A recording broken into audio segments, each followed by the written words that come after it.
ഈശോ മിശിഹായിക്ക് സ്തുതിയായിരിക്കട്ടെ. Price the Lord. കുഞ്ഞുങ്ങളെ, കുടുംബാംഗങ്ങളെ, ആദ്യം തന്നെ ശരിക്കും കുടുംബാംഗങ്ങളെ വിളിച്ചിട്ട് കുഞ്ഞുങ്ങളെ വിളിക്കുള്ളൂ. അപ്പൊ ആദ്യം സ്നേഹം കൂടെ കൂടിപ്പോയി കുഞ്ഞുങ്ങളോട്. Praise the lord. ഞാൻ ഓർക്കാണ്, ഇന്ന് ഞാൻ ഈ സെന്ററിലേക്കൊന്ന് പോകാനായിട്ട് സാഹചര്യങ്ങൾ കിട്ടുന്നില്ല. പിന്നെ ഫോർമേഷനും പിന്നെയും ഡീക്കന്മാരുടെ മറ്റു ധ്യാനങ്ങളൊക്കെ ആയിട്ട് ഇന്നൊന്ന് സെന്ററിൽ പോയായിരുന്നു. ഒന്ന് രണ്ട് ഫാമിലികൾ വന്നപ്പോഴേ ഇപ്പോൾ ഒരു കൊച്ചെന്നെ കണ്ടപ്പോൾ പറയുകയാണ്, ഒരു ആൺകുട്ടിയുണ്ട് പെൺകുട്ടിയും. അവൾ പറയാ, എല്ലാ ദിവസവും അച്ഛാ രാവിലെ സ്കൂളിൽ പോകുന്നതിന് മുമ്പ് എഴുന്നേറ്റ് അച്ഛൻ്റെ ടോക്കെല്ലാം കേൾക്കും, പിന്നെ ബൈബിൾ വചനങ്ങളൊക്കെ കുറച്ച് ഇങ്ങനെ എഴുതും, അതിന് പിന്നെ വൈകുന്നേരം തിരിച്ചു വന്ന എല്ലാവരുടെയും കൂടെ പിന്നെ ടോക്ക് ഒന്നുകൂടെ കേൾക്കും പറഞ്ഞു. അപ്പം ഞാൻ വിചാരിക്കുക, ആ കൊച്ചിൻ്റെ ഒരു നിഷ്കളങ്കതയും സ്നേഹവും. ദൈവവചനം ഇങ്ങനെ പലരിലൂടെയാണല്ലോ, വചനമാണല്ലോ വളരുന്നത്. ശൈശവത്തിൽ തന്നെ നടക്കേണ്ട വഴി പരിശീലിപ്പിക്കുക, വാർദ്ധക്യത്തിലും അതിന് വ്യതിചലിക്കുക വചനം. അതൊക്കെയാണ് ഇന്നത്തെ പ്രധാനപ്പെട്ട വിശേഷങ്ങൾ. പിന്നെ ദിവസങ്ങളിൽ പ്രത്യേകിച്ചൊന്നുമില്ല, ഒന്നരുടെ യാത്രകൾ, ലോക്കൽ അങ്ങനത്തെ കാര്യങ്ങളൊക്കെ ഉള്ളൂ. പിന്നെയുള്ള ധ്യാനവിശേഷം കുറച്ച് കഴിഞ്ഞിട്ടേ ഉള്ളൂ, അത് സമയമാകുമ്പോൾ അറിയിക്കാം കേട്ടോ. Price the Lord. ഇന്ന് പ്രത്യേകിച്ച് ഒരു നന്മ ചൊല്ലി പ്രാർത്ഥിക്കാൻ വേണ്ടി പോകുന്ന കുറച്ച് രോഗികൾ, പ്രത്യേകം ഈ എല്ല് തേയ്മാനമുള്ളവർ, അതേപോലെ തന്നെ ഈ മുട്ടുമാറ്റി വയ്ക്കണം, അങ്ങനെ ശസ്ത്രക്രിയ അങ്ങനത്തെ ഒക്കെ വിഷമം അനുഭവിക്കുന്നവർ, അതേ പാർക്കിൻസൺസ് രോഗങ്ങൾ അങ്ങനത്തെയൊക്കെ ഉള്ള വിഷമമുള്ളവർ, പിന്നെ അതേപോലെ തന്നെ ഹൈപ്പർ തൈറോയിഡ്സം, ഈ അങ്ങനത്തെ തൈറോയിഡ് സംബന്ധമായി തടി കൂടുന്നു അങ്ങനത്തെ അവസ്ഥകളുള്ളവർ, അങ്ങനെ കുറേ പേര്. പിന്നെ നാളുകളായിട്ട് ചില ഓപ്പറേഷൻ കഴിഞ്ഞ് മുറിവുകൾ കരിയാത്തവർ, ഞാൻ ഓർമ്മയെന്ന് പറയുന്നതാണ് ഇതൊക്കെ. അപ്പോൾ നിങ്ങൾ പറഞ്ഞെല്ലാം ഓർത്തില്ല എന്ന് വിചാരിക്കരുത്, ഞാൻ എല്ലാം കൂടി ഉൾപ്പെടുത്തിയ. അപ്പം അങ്ങനെയുള്ള പ്രത്യേക മേഖലകൾക്കാണ് നമുക്കൊന്ന് പ്രാർത്ഥിക്കരുത്. ഒരു ബ്ലെസ്സിങ് കർത്താവ് അനുഗ്രഹിക്കും, ഈശോത്തോടും വിശ്വസിക്കാം. എല്ലാം കൂടെ മധ്യസ്ഥം പ്രാർത്ഥിക്കാവോ? നന്മ നിറഞ്ഞ മറിയമേ സ്വസ്തി, കർത്താവ് അങ്ങയോട് കൂടെ സ്ത്രീകളിൽ അങ്ങ് അനുഗ്രഹിക്കപ്പെട്ടവളാവും. അങ്ങയുടെ ഉദരത്തിന് ഫലമായ ഈശോ അനുഗ്രഹിക്കപ്പെട്ടവനാവും. പരിശുദ്ധ മറിയമ്മേ തമ്പുരാന്റെ അമ്മേ, പാപികളായ ഞങ്ങൾക്ക് വേണ്ടി ഇപ്പോഴും ഞങ്ങളുടെ മരണസമയത്തും തമ്പുരാനോട് അപേക്ഷിച്ചു കൊള്ളണമേ. ആമേൻ. Praise the lord. പ്രിയമുള്ള സഹോദരങ്ങൾ, ഇന്നത്തെ വിഷയത്തിന്റെ തലക്കെട്ട് പ്രഭാഷകന്റെ പുസ്തകത്തിൽ 30-ാമത്തെ അധ്യായത്തിൽ 24-ാമത്തെ തിരുവചനം, book of Sirach chapter 30:30 verse 24. തലക്കെട്ട് ഇങ്ങനെയാണ്: ജീവിതത്തെ വെട്ടിച്ചുരുക്കരുത്.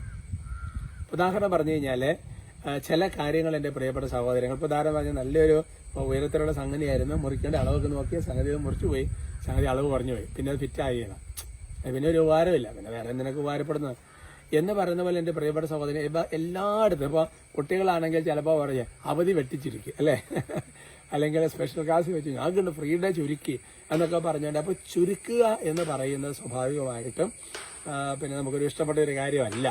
പക്ഷേ ജീവിതത്തിൽ ഇടുങ്ങിയ വഴികളിലൂടെയൊക്കെ പോകണമെന്നുള്ളത് ബൈബിളിൽ വേറെ വചനമാണ്. അപ്പോൾ അതുകൊണ്ട് നമ്മൾ അറിയാതെ തന്നെ നമ്മളെ തന്നെ വെട്ടിച്ചുരുക്കുന്ന ഒരു മേഖലകളെക്കുറിച്ച് പറയാമെന്ന് വിചാരിക്കുക. അതാണ് പ്രഭാഷകൻ 30-ലെ വചനം. അതിന് തന്നെ പ്രിയപ്പെട്ട സഹോദരനെ, അസൂയയും കോപവും ജീവിതത്തെ വെട്ടിച്ചിരിക്കുന്നു. എന്നിട്ട് പറയാ, ഉത്കണ്ഠ അകാല വാർദ്ധക്യം വരുത്തുന്നു. Price the Lord. പ്രിയപ്പെട്ട സഹോദരങ്ങൾ, നല്ല ഒരു വചനമാണ്. അപ്പം അതുകൊണ്ട് നമ്മളെ സംബന്ധിച്ചിടത്തോളം നമുക്ക് അസൂയ, കോപം ഈ രണ്ട് സ്വഭാവങ്ങളുണ്ടെങ്കിൽ നമ്മുടെ ജീവിതത്തെ അത് വെട്ടിച്ചുരുക്കും അല്ലേ. ജീവിതത്തെ അങ്ങ് വെട്ടിച്ചുരുക്കും. വെട്ടിച്ചുരുക്കുന്ന പറഞ്ഞപ്പോൾ പിന്നെ എന്താ നമുക്കൊരു അല്ലേ. അപ്പം അതിന് നിങ്ങൾ എന്ത് വ്യാഖ്യാനങ്ങൾ കിട്ടുന്നത്? ആയുസ് പറയുന്നതിനെക്കുറിച്ച് പലവിധ മേഖല. ഉത്കണ്ഠ അകാല വാർദ്ധക്യം വരുത്തുന്ന പറയും.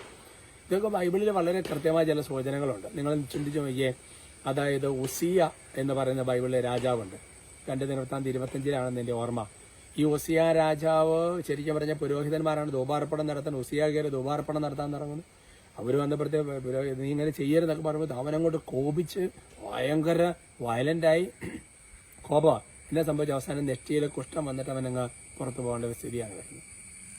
ഇനി ഇതുങ്ങളെ ഒരുമിച്ച് പറഞ്ഞു കഴിഞ്ഞാൽ, അപ്പോൾ സാവൂളിൻ്റെ കാര്യം നിങ്ങൾ ചിന്തിച്ച് നോക്കാം. സാവൂളിന് ദാവീദിനോട് അസൂയ തോന്നി അല്ലേ.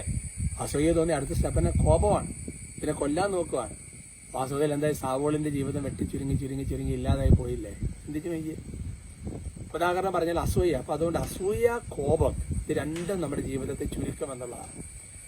ഉൽപ്പത്തിയുടെ പുസ്തകത്തില് നമ്മുടെ പൂർവ്വ ജോസഫിന്റെ സഹോദരന്മാര് അല്ലേ, യാക്കോബിന്റെ മക്കൾ, അവരെ അതുപോലെ ജോസഫിനോട് അസൂയ തോന്നി പ്രശ്നമായി. വാസ്തവത്തിൽ അവരുടെ ജീവിതങ്ങൾ മുഴുവൻ എല്ലാ അർത്ഥത്തിലും ചുരുങ്ങിപ്പോയില്ല, സാമ്പത്തികമായിട്ട് എല്ലാ തരത്തിലും. അപ്പൊ അതുകൊണ്ട് ബൈബിളിലെ വചനങ്ങളെല്ലാം സത്യമാണ്.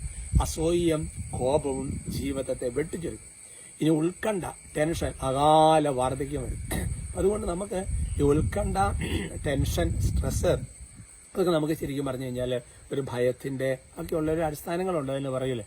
അപ്പം അതുകൊണ്ട് വിശ്വാസത്തിന്റെ ഓപ്പോസിറ്റ് എന്ന് പറയുന്നത് ഭയമാണ്, അവിശ്വാസമല്ല. അപ്പോൾ വിശ്വാസത്തിന്റെ ഓപ്പോസിറ്റ് ഭയമാണ്. അപ്പോൾ വിശ്വാസത്തിന്റെ കുറവാണ്, അല്ലെങ്കിൽ പ്രത്യാശയുടെ കുറവാണ്, ശരണത്തിന്റെ കുറവാണ്. അപ്പം അതെല്ലാം ദൈവത്തിൽ ആശ്രയിച്ചും ശക്തിപ്പെടുത്തിയും പോരുമ്പോൾ ഇതിനെയൊക്കെ നമുക്ക് അതിജീവിക്കാൻ വേണ്ടി പറ്റുള്ളൂ. മാത്രമല്ല കൂടുതൽ പരിശുദ്ധാത്മാവും നിറയപ്പെടാൻ വേണ്ടി പ്രാർത്ഥിക്കുന്നത് നല്ലതാണ് കേട്ടോ. ഈശോയുടെ നാമം നമ്മൾ വിളിച്ചപേക്ഷിക്കുമ്പോൾ നമ്മുടെ മേൽ വർഷിക്കപ്പെടുന്നത് പരിശുദ്ധാത്മാവാണ്, പരിശുദ്ധാരൂപിയാണ്. നിനക്ക് പ്രാർത്ഥിക്കുന്നത് നല്ലതാണ്. ഈശോ അനുഗ്രഹിക്കട്ടെ കേട്ടോ. ഇതെല്ലാം മാഞ്ഞു പോട്ടെ. അപ്പൊ പറഞ്ഞ വചനമല്ല കേട്ടോ, ഈ ഭയം ഉൾക്കണ്ട അസുഖമൊക്കെ മാഞ്ഞു പോട്ടെ എന്ന് പറഞ്ഞു കേട്ടോ. കർത്താവ് അനുഗ്രഹിക്കട്ടെ. കുഞ്ഞുങ്ങളെ പ്രാർത്ഥിക്കാം, വാ സ്തുതിക്കാം. Hallelujah, hallelujah, hallelujah. കർത്താവെ, ഞങ്ങൾ ഒരുമിച്ച് അങ്ങനെ സ്തുതിക്കുന്നു, ആരാധിക്കുന്നു, നന്ദി പറയുന്നു. കർത്താവായ ദൈവം എല്ലാ പൈശാചിക സ്വാധീനങ്ങളും അന്ധകാരശക്തിയുടെ ഉപദ്രവങ്ങളും എല്ലാ തിന്മയുടെ ബന്ധനങ്ങളും ശല്യങ്ങളും ബാധകളും ഭൂതങ്ങളെയും ഇവരിൽ നിന്ന് കുടുംബത്തിൽ നിന്ന് ബന്ധിച്ച് ബഹിഷ്കരിച്ച് കുരിശിന്റെ ചോട്ടിച്ചപ്പോൾ ആട്ടിപ്പായിക്കുന്നു.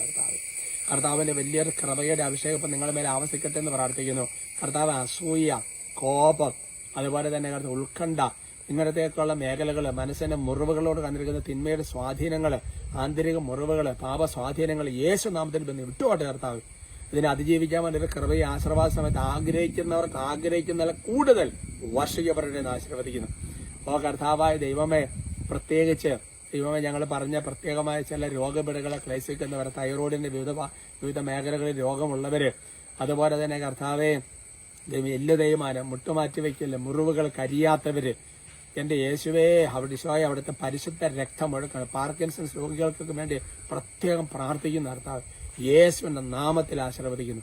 ലൂക്ക 6:19 അവനെന്റെ ശക്തി പുറപ്പെട്ടു എന്ന വചനപ്രകാരം കർത്താവേ, എന്റെ കർത്താവ് ശതാധിപന്റെ വൃത്തിന് വേണ്ടി ശതാധിപന്റെ പ്രാർത്ഥന കേട്ട് അനുഗ്രഹിച്ച കർത്താവെ, ഞങ്ങൾ ഒരുമിച്ച് അങ്ങ് ഉച്ചത്തിൽ സ്തുതിക്കുമ്പോൾ ഞങ്ങളുടെ പ്രാർത്ഥന കേട്ട് ആർക്കാണ് ഈ മേഖല അവരെ അനുഗ്രഹിക്കുന്ന കർത്താവ്, സാക്ഷിയാക്കിയവരുടെ വിശ്വാസം വർദ്ധിക്കുന്ന കർത്താവ്, രോഗത്തെ ശാസിക്കുന്ന കർത്താവ്, നമ്മുടെ കർത്താവ് ഈശോമിശിഹായുടെ കൃപയും പിതാവായ ദൈവത്തിന്റെ സ്നേഹം പരിശുദ്ധാത്മാവിന്റെ സഹവാസം നിങ്ങൾ എല്ലാവരോടും കൂടെ ഇപ്പോഴും എപ്പോഴും എന്നേക്കും. ആമേൻ.